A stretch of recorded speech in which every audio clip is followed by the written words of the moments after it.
قبر کی خاموشی میں ایک معصوم بچہ اکیلا بیٹھا رو رہا تھا۔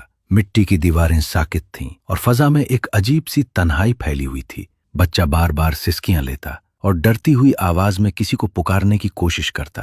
اسی لمحے ایک فرشتہ اس کے قریب آیا۔ اس کے چہرے پر نرمی اور آنکھوں میں شفقت تھی۔ فرشتے نے آہستہ سے بچے کے سر پر ہاتھ رکھا اور پوچھا، تم کس کا انتظار کر رہے ہو؟ بچہ ڈری ہوئی نظروں سے ادھر ادھر دیکھنے لگا، جیسے وہ کسی کو تلاش کر رہا ہو۔ پھر ہلکی سی آواز میں بولا، میں اپنی ماں کو ڈھونڈ رہا ہوں، وہ ہمیشہ مجھے سینے سے لگا لیتی تھی۔ جب میں ڈرتا تھا تو وہ مجھے اپنے بازوؤں میں چھپا لیتی تھی۔ بچے کی آواز میں ایسی معصومیت تھی کہ سننے والا بھی بے اختیار رنجیدہ ہو جائے۔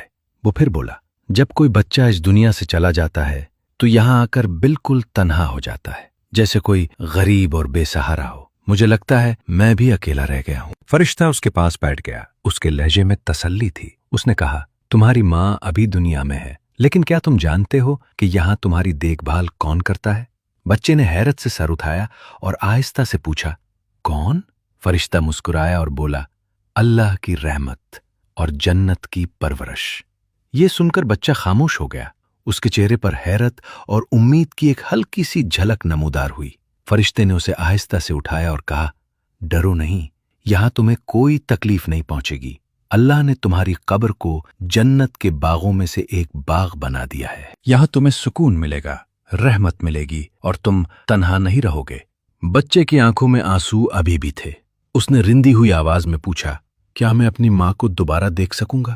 کیا وہ مجھے پھر سے گلے لگائیں گی؟ فرشتے نے محبت بھرے انداز میں جواب دیا، ہاں، اگر وہ اللہ کو راضی کر کے آئیں گی تو ایک دن تم دونوں دوبارہ مل جاؤ گے۔